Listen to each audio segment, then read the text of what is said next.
Yan, magandang umaga mga lods. Tayo ay may re-referin ulit isang disc fan na Camel. At dinala sa atin ng may-ari dahil sabi niya hindi na daw siya makatulog dahil napakaingay. Pag pinaandar niya, napakaingay daw. Pero gumagana ito mga lods, kaya lang ang problema niya yung ingay daw. Kaya tingnan natin kung anong magagawa natin ito mga lods. At ito yung sinasabi ko na electric fan at napakaingay daw. Pakinggan nyo mga lods, naka-plug, naka-ano na yan, saksak na yan. Tapos pakinggan nyo.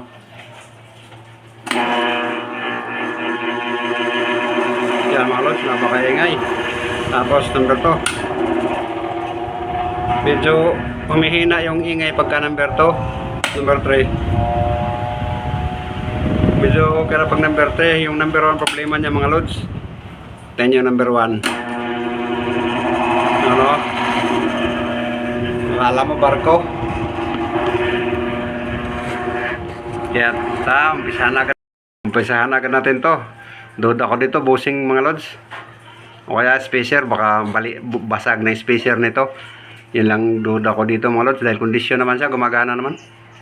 Kaya umpisahan natin baklasin.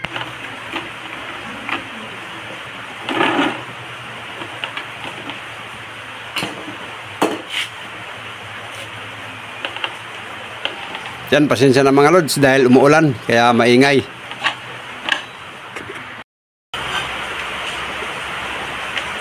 So, tanggalin na ito. Ano nabilin? Yan, tanggalin natin lahat. Yun. Pati ito.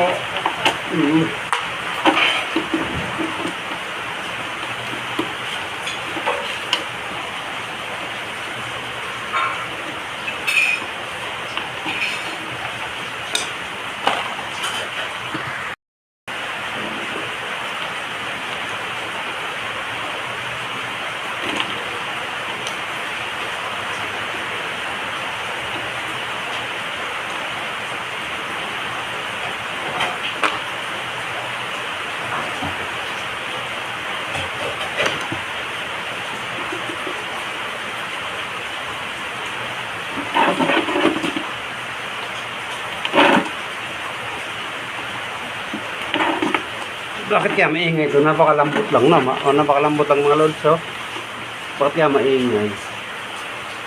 Baka maluwag lang busing ito mga lods. Kaya tanggalin na natin ito. Kaya natin makina. Itong motor. Ibaba natin.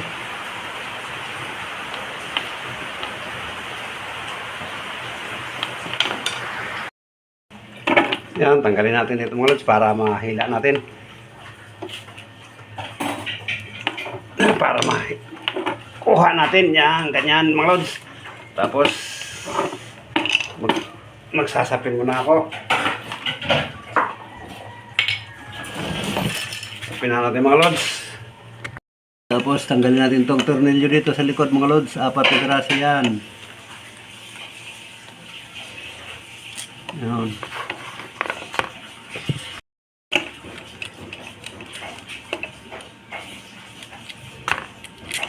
Yun, tanggal na yung 4 mga lods. Tapos hilain natin.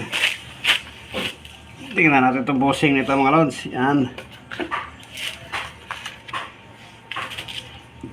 Ang napakaingay ay dito sa ano mga lods. Mukhang din harap na bossing ang maingay. Tingnan natin kung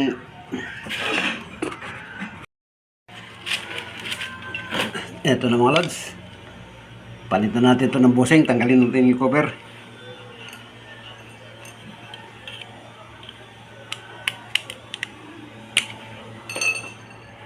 Sungkitin lang natin itong kanyang takip. Yun. Tanggal. Tapos ito yung busing niya mga lods. Yan. Tingnan natin.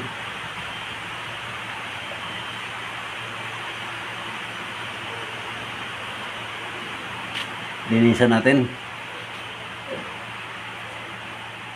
para makita natin yung loob kung anong klase na ba bushing nito. Yun, may hiwa na pala mga lods. Yun na, may hiwa na dito. Ayun na yun, oh, malalim na. Ito. Yun, may ano na pala, oh. Malalim na pala mga lods. Yung parang biak. Ewan ko kung biak ba yan o ano. Tapos, eto ipapalit natin mga lods. Yan.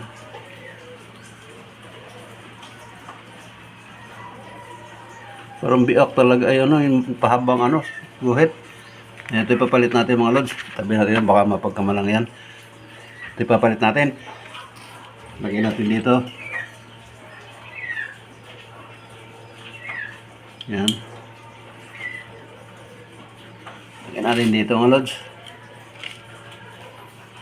Tapos ulit natin yung foam. Mamaya na natin langisan. Tapos ito. Yung lock niya. Tapos pag lock pang ibabaw, pang itaas na lock.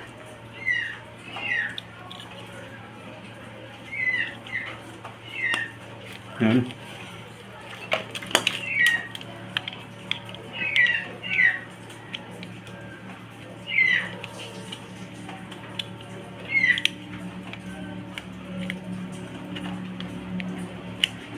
Yan mga lods. Ayan na. Sulit na yung isa naman mga lods. Yun na mga lods. Nasulit na natin. Medyo dinikdik natin ng dandahan para humigit yan. Para sumikip. Yun. Idiin pa natin. Yun. Tapos, testingan natin kung yung ano natin hindi ba tatama dito sa labas. Ito yung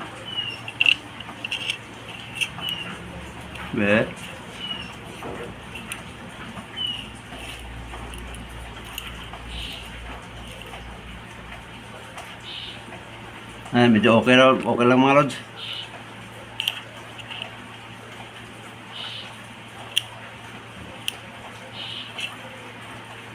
Yan. Yan, bago na yung bushing. Tapos yung isa, palitan pa natin. Ito pa yung pamalit natin. Yan. Isang bushing. Itong sa likod mga lods. Palitan na rin natin to. Tanggalin muna natin itong mga koneksyon dito. Yan, tanggalin muna natin yung kapasitor. Yan. Para ako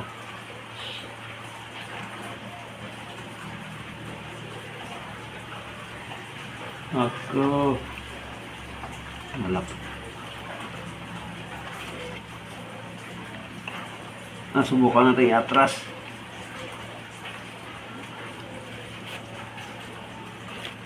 Yan lang mga lods. Huwag na tayo magbabaklas doon sa wire dahil sa ano, switch. Ito na lang, tanggalin natin. Para medyo magka-clearance tayo.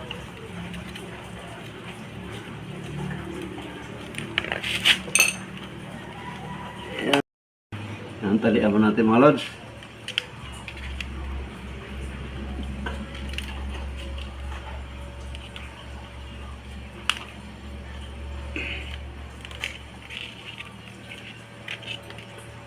Yun. Tapos putulin natin yung sobra.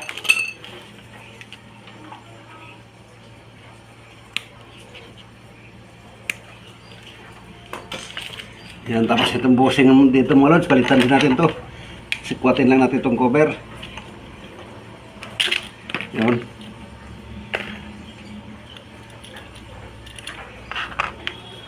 Kikita ba dyan? Ito yung papalitan natin mga lods.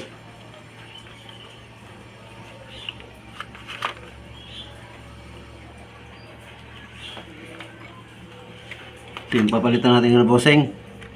Tingnan natin kung ano ba nangyari sa bushing na to.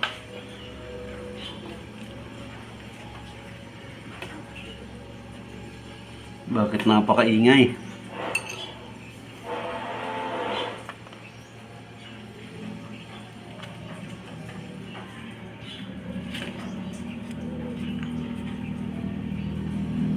Hindi.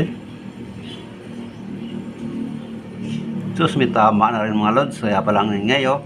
Ayan, oh, may uka na sa ilalim. Yan, oh, banda rito. Dalawa. Dito, ganyanin natin. Saan na yun?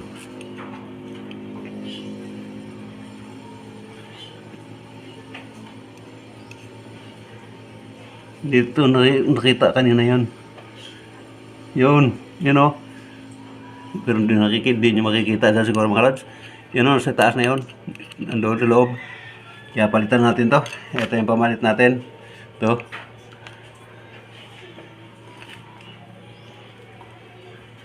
Linisan pa natin. Tingnan natin ang loob mga lods.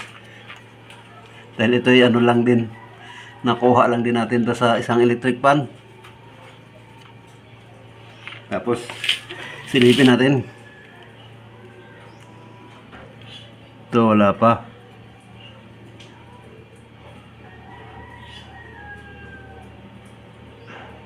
Yan. Ito mga lods, papalit natin. Tapos yan.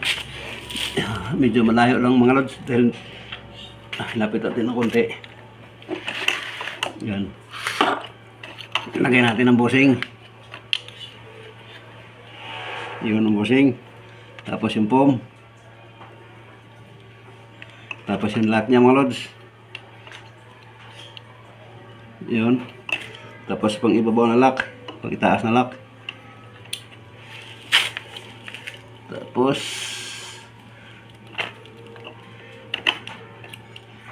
ito yung ating ano lang. Gaganyan lang natin to ng screw. Flat screw. Para pumasok sa loob. Yun.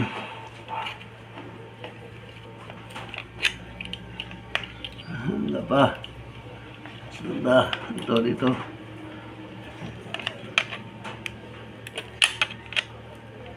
Yun. Tandahan lang. Medyo masilang pagbabalik ito mga lods. Hindi ko na medyo ayusin ko muna ito mga lods.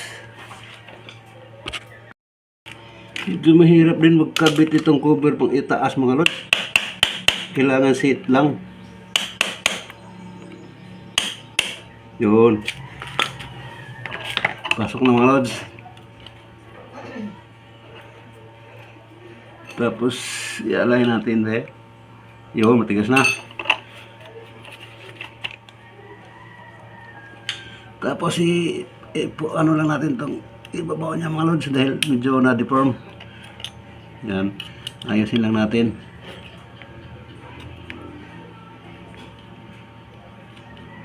Dahil medyo na-deform mga lods.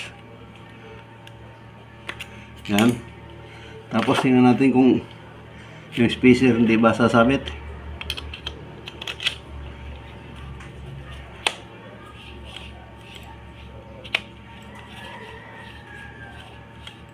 Okay naman. Tapos langisan natin. Dahil natanggal na yung mga ano niya kanina. Yun. Tapos ito rin. Yan. Tapos kuhain natin yung sobra-sobra.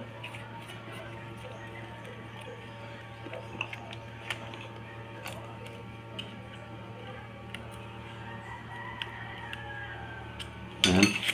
Tapos ulit na natin mga lods.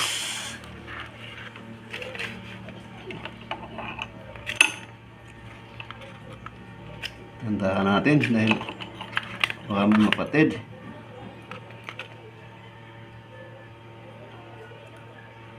Ano ito? Yun, ganyan.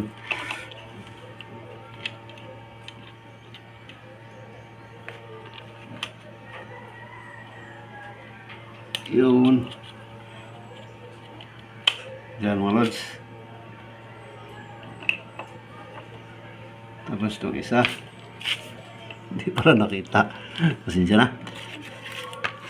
Tapos ulit natin to. Yun, tapos ito. Tingnan natin. Kung ano na ba. Yun. Tapos lagyan natin yung tornilyo mga lods.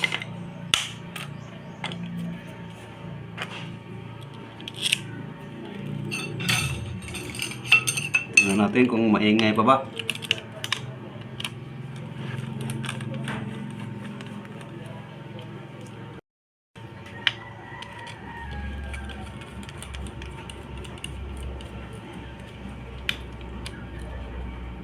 Yun.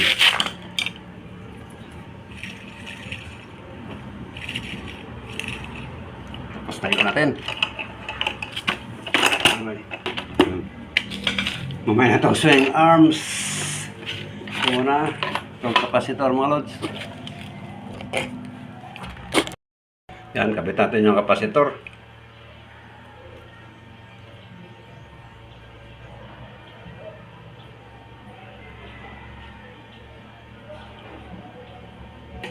Medyo nahirapan din tayo nito ah.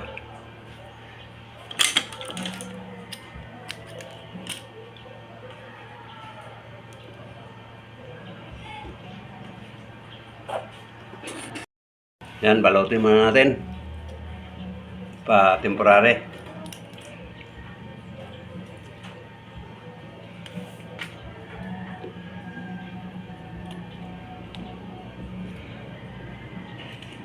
Tapos lagyan natin ng ilis eh.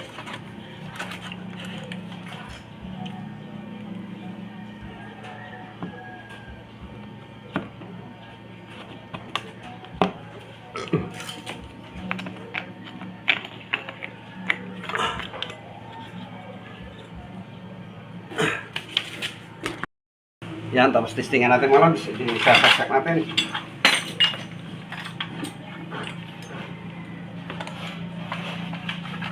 Yan, number 1. Yun, wala nang ingay mga lods.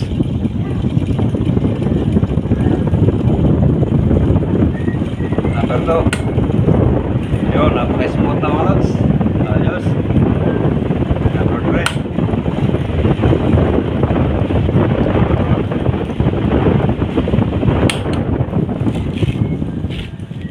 Talagang busing ng diferensya niya mga lods.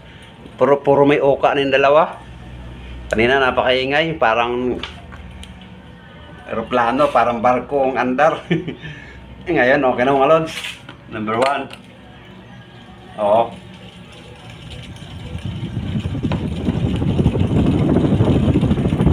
Number 2. Number 3. Yun, wala na ingay mga lods. Ayos na.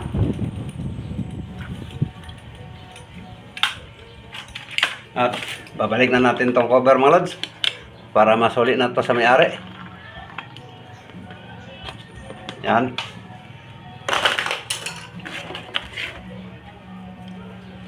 Pati itong ano, suli na natin to. Yan, maraming salamat sa inyo. At kung umabot ko hanggang dito sa dulo, pwede bang hilingin ko sa inyo yung pag-subscribe, pag-like at pag-comment po. Para medyo lumago-lago itong ating munting channel mga lods. At maraming salamat sa inyo mga organic viewers at silent viewers. Maraming salamat sa inyo. At hanggang dito na lang siguro mga